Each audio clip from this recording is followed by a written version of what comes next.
तो प्यारे साथियों, अगर आप क्लास 10th की इस बार एग्जाम दे रहे हैं तो इस वीडियो को आप जरूर देखिएगा। यहाँ से आपको 5 से 6 ऑब्जेक्टिव देखने को मिलेगा। तो आज हम लोग क्लास 10th केमिस्ट्री के ऑब्जेक्टिव क्वेश्चन की ओर बढ़ते हैं कि ऑब्जेक्टिव क्वेश्चन क्या क्या पूछा जाता है, इनकी ओर बढ़ते हैं। देखिए, सबसे पहले ये चीज जानेंगे, अम्ल क्षार लवण से शुरू करते हैं। अम्ल क्षार लवण से आपका क्या क्या ऑब्जेक्टिव आ सकता है, इन चीजों को जानते हैं। अम्ल क्षार एवं लवण। देखिए, अम्ल, सबसे पहले तो ये जानो कि अम्ल के बारे में अगर कोई आपसे पूछता है तो अम्ल याद रखना, जो जल में घुलकर H+ आयन देता है उसको हम लोग अपन लोग क्या कहते हैं, अम्ल कहते हैं। और अम्ल जो है स्वाद में जो है खट्टा होता है। स्वाद में क्या होता है, खट्टा होता है। तीसरा बात, ये नीले लिटमस पत्र को लाल कर देता है। नीले लिटमस पत्र को जो है ये क्या कर देगा भैया, लाल कर देगा, है ना। जो नीले लिटमस पत्र को लाल कर देता है वो अम्ल होता है, समझिएगा। अम्ल जो है ना, धातु के साथ अभिक्रिया करेगा, तो धातु के साथ अभिक्रिया करके हाइड्रोजन गैस देगा। तो ये तो अम्ल के कुछ प्रॉपर्टीज है, कुछ गुण हैं जो आपको याद रखना है। अम्ल जल में घुलकर जो है, जल में घुलकर H+ आयन देता है। अम्ल स्वाद में खट्टा होता है। नीले लिटमस पत्र को लाल कर देता है। और ये जो लिटमस पत्र होता है ना, वो लाइकेन का पौधा का बना होता है। कोई पूछेगा आपको कि जो लिटमस पत्र है, लिटमस पत्र जो होता है वो किससे बना होता है, तो लाइकेन का एक पौधा होता है, लाइकेन से बना होता है लिटमस पेपर, याद रखना। और लाइकेन से बना होता है लिटमस पेपर। और ये 2 कलर का होता है, एक लाल कलर का होता है, एक ब्लू नीला कलर का होता है। याद रखना, जो नीले कलर को लाल कर देगा वो अम्ल है, जो नीला को लाल कर देगा वही अम्ल है, जो नीला को लाल कर दे वही अम्ल है। और एक पॉइंट यहाँ पर ये भी जान लो कि अम्ल का जो पीएच मान जो होता है ना, पीएच मान, अम्ल का जो पीएच मान होता है ना, वो 7 से कम होता है, 7 से कम होता है। अब यही पीएच मान से संबंधित आपको ऑब्जेक्टिव क्वेश्चन में आएगा। जैसे कह देगा HCl है, हाइड्रोक्लोरिक अम्ल है, तो बताओ इसका पीएच मान क्या होता है। HCl जो है कहाँ निकलता है, हम लोग के अमाशय में। हम लोग के अमाशय में HCl अम्ल निकलता है। तो हम लोग के बॉडी में अमाशय कितना है, 1, यानी इसका जो है याद रखना, इसका पीएच वैल्यू होता है 1। अगर आपको कोई पूछ देगा नींबू, आपको पता है नींबू में सिट्रिक अम्ल पाया जाता है, नींबू में, तो नींबू का पीएच मान पूछ देगा तो कहना नींबू। तो आप एक बात बताओ, आप मार्केट जाते हो तो क्या कहते हो, 2-4 गो नींबुआ आए दीजिए, तो 2-4 गो नींबू, यानी 2-4 मतलब 2.4। बड़ा से एकदम ट्रिक के साथ याद करवा रहा हूँ। अगर कोई आपसे कह दे, या ऐसे भी आप लोग कहते हैं 2-4 गो नींबुआ लटकाइल चोटी में, तो 2.4 हो गया। अगर कोई आपसे कह दे, बोल रहे हैं, और यहाँ पीएच मान है, तो और एक बात आपको बता दें, या आपको या खून का पीएच मान पूछेगा, या पसीना का पीएच मान, या आंसू का पीएच मान, आंसू का, इसका पीएच मान क्या होता है, तो आप एक ट्रिक याद रखिएगा। देखिएगा, प्यार जब सच्चा होता है तो खून के आंसू रोता है लोग, सच्चा मतलब 7.4, तो इसका पीएच मान हो गया 7.4। तो बहुत सारा इस पर एक ट्रिक है, वीडियो बना भी दिए, वीडियो खोज लीजिएगा, आप देख लीजिएगा, प्ले लिस्ट में आपका दिया हुआ है। और हालांकि हम इसके डिस्क्रिप्शन में आपको इसका लिंक दे देंगे इस ट्रिक का। तो ऐसा ट्रिक है। अम्ल के बारे में इतना बात याद रखना, अम्ल जल में घुलकर H+ आयन देता है, स्वाद में खट्टा होता है, नीले लिटमस पत्र को लाल कर देता है, धातु के साथ अभिक्रिया करके हाइड्रोजन गैस देता है, पीएच मान 7 से कम होता है। ये चीज हो गया।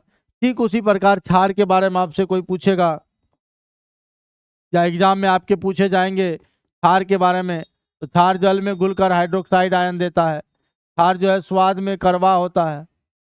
और ये जो है भाई साहब, ये लाल लिटमस पत्र को नीला करता है। वो लिटमस पत्र, लाल लिटमस पत्र को ये कर देगा नीला, ब्लू कलर, रेड को कर देगा blue, red turns into blue.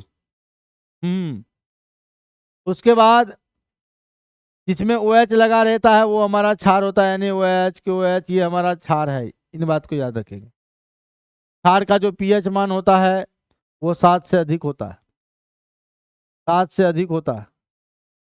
जिसका पीएच मान 7 से अधिक है वो हमारा क्या है, क्षार है। उसके बाद आ जाओ भाई लवण। लवण हम लोग पढ़े होंगे, अम्ल और क्षार की अभिक्रिया से लवण बनता है, अम्ल और क्षार की अभिक्रिया से लवण बनता है। उसके बाद आप पढ़े होंगे पीएच स्केल। पीएच स्केल, ये जो पीएच स्केल है इसका पूरा नाम है पोटेंशियल ऑफ हाइड्रोजन। हाइड्रोजन की शक्ति को मापा जाता है। पीएच स्केल का खोज 1909 ईस्वी में एक वैज्ञानिक थे जिसका नाम था सोरेनसन। सोरेनसन नाम के वैज्ञानिक ने 1909 ईस्वी में पीएच स्केल का खोज कर दिया, पीएच स्केल का। और ये पीएच स्केल में इस तरह का पीएच स्केल होता है, यहाँ रहता है 0, यहाँ रहता है 14, यानी 0 से 14 तक परास यानी गिनती रहता है, बीच में रहता है, बीच में रहता है 7। यहीं पर कहते हैं अगर 7 से कम है भैया तो अम्लीय विलयन है, अम्लीय विलयन है। यानी अम्लीय विलयन का पीएच मान कितना होता है? 7 से कम होता है। अगर 7 से ज्यादा है तो कहेंगे ये क्षारीय विलयन है, और 7 के बराबर है तो उदासीन विलयन है। यहाँ से भी ऑब्जेक्टिव क्वेश्चन आएंगे आपके, उदासीन विलयन है। तो अम्लीय विलयन का पीएच मान 7 से कम, क्षारीय का 7 से ज्यादा और उदासीन का 7 के बराबर, 7 के बराबर। ये बात आप जरूर याद रखेंगे। जब यहाँ तक आ गए और हम आपको बताते हैं कुछ कुछ पॉइंट्स जो आपके पूछे जाते हैं। जैसे यहाँ पर भी H2SO4 ये आपका अम्ल है, इस अम्ल का नाम है सल्फ्यूरिक अम्ल। दूसरा है हमारा HNO3, ये नाइट्रिक अम्ल है। HCl हाइड्रोक्लोरिक अम्ल है, ये इसको खनिज अम्ल भी हम लोग कहते हैं, क्योंकि ये खान से प्राप्त अम्ल होता है तो इसलिए इसको हम लोग खनिज अम्ल भी कहते हैं। कुछ अम्लों के स्रोत से भी क्वेश्चन पूछे जाते हैं। 2 क्वेश्चन तो बहुत इंपॉर्टेंट है, पहला फॉर्मिक अम्ल, दूसरा एसिटिक अम्ल। पहला फॉर्मिक अम्ल जो है पूछेगा कहाँ पाया जाता है, तो फॉर्मिक अम्ल का फॉर्मूला पहले जान लो, HCOOH। ये फॉर्मिक अम्ल है जो लाल चींटी के डंक में पाया जाता है। कहाँ पाया जाता है भाई मेरे? लाल चींटी के डंक में। लाल चींटी के डंक में पूछेगा कौन सा अम्ल पाया जाता है, तो बोला फॉर्मिक अम्ल पाया जाता है। इसीलिए हम लोग को जलन होती है, क्योंकि उसमें एसिड पाया जाता है। अब एक हमारा है एसिटिक अम्ल। अगर एसिटिक अम्ल के बारे में अगर आपसे पूछेगा, फॉर्मूला होता है CH3COOH। ये एसिटिक अम्ल है और ये जो है किसमें पाया जाता है? सिरका में पाया जाता है। सिरका में पाया जाता है एसिटिक अम्ल पाया जाता है, याद रखना। तो फॉर्मिक अम्ल लाल चींटी के डंक में, एसिटिक अम्ल इसके सिरका में। मैंने आपको पीएच स्केल बता दिया, पीएच स्केल का खोज सोरेनसन ने किया था। पीएच मान भी बता दिया, 7 से कम अम्लीय, 7 से ज्यादा क्षारीय और 7 के बराबर उदासीन। कुछ कुछ ट्रिक भी हमने बताया, जैसे खून का पीएच मान पूछेगा तो 7.4, नींबू का पूछेगा तो 2.4, HCl का पूछेगा 1, है ना। मूत्र का पूछेगा, समझ रहे हो, मूत्र का पूछेगा तो छी 6.6 होता है। तो बहुत सारा आपको पीएच मान हमने आपको बताया। तो इसी तरह का हम ऑब्जेक्टिव आपको लेकर आते रहेंगे, ऑब्जेक्टिव आपके एग्जाम को बेहतरीन बनाएगा। तो चलिए फिर मिलते हैं कल, आज के लिए इतना ही, जय हिंद।